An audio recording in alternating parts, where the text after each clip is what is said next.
Will Byers might be the quietest member of the Stranger Things cast, but he's also one of the most important. He's the spark that sets the whole story in motion, and in many ways, he's the emotional center of the group. But unlike the other characters who face monsters out in the open, Will's biggest battles are internal. His story is about what happens to someone who disappears, not just physically, but emotionally. He starts as the boy who goes missing in season 1, but what's harder to see is how he never fully comes back. From the moment he escapes the Upside Down, Will feels like a person out of place. Everyone is relieved to have him back, but for him, nothing feels the same.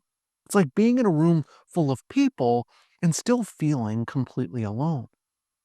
That experience changes him. Being trapped in another dimension isn't something you just bounce back from. And Will doesn't. He becomes more withdrawn, more anxious, and more disconnected. His friends are moving forward, getting into relationships, growing up. But Will's stuck in a different emotional place. He wants to go back to the way things were when life was simpler and when he still felt safe. That longing is more than just childhood nostalgia. It's about losing your sense of belonging.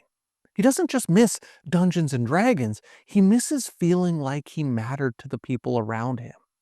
That shift, going from the center of everyone's concern to someone who gets left behind emotionally, it's subtle, but it cuts deep.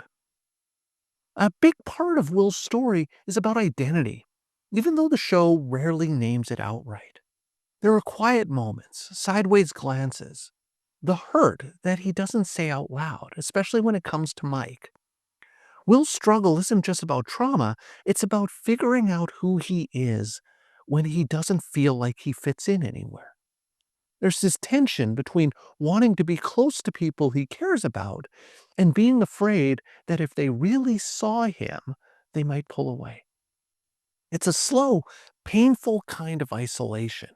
He never gets the dramatic monologues or the emotional outbursts that other characters do, but the silence around Will is part of what makes his story so compelling. He carries everything quietly, which is often how real emotional pain looks. Will's often positioned as the most sensitive one in the group. He picks up on things that others miss. He notices emotional shifts. He sees when people are lying to themselves or each other. But he doesn't always say it. He just feels it.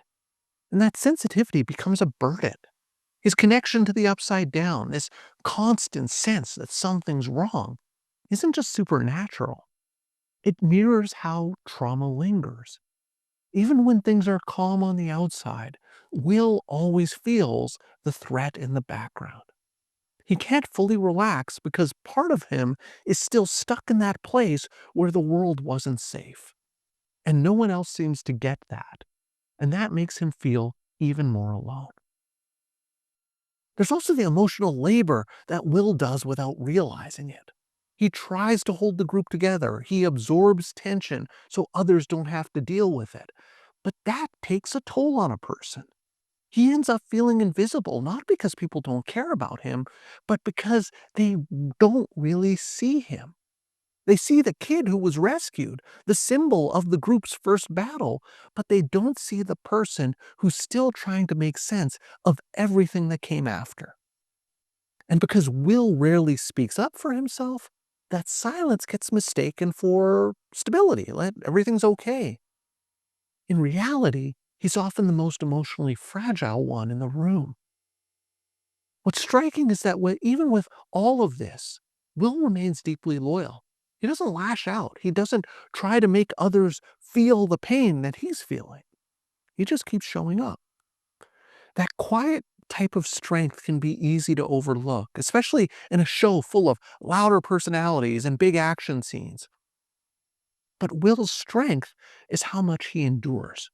He keeps going even when he feels misunderstood, even when he's watching the people around him build connections he's not sure he'll ever have.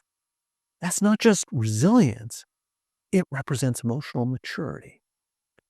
Will Byers he represents the kind of loneliness that doesn't get talked about a lot.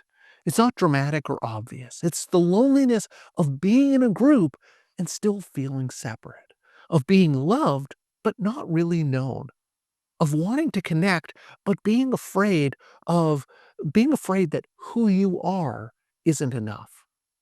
His story is one that a lot of people relate to, not just because they've been to some supernatural upside down space, but because they know what it feels like to be left behind emotionally while everyone else seems to move forward. Will isn't just the boy who went missing, he's the one who came back and never quite found his way home. And if you're interested in hearing some of my thoughts about other Stranger Things characters, I'd encourage you to check out this video. So that's all for today's video. As always, thank you for making it all the way to the end of this video, and I will see you in the next one.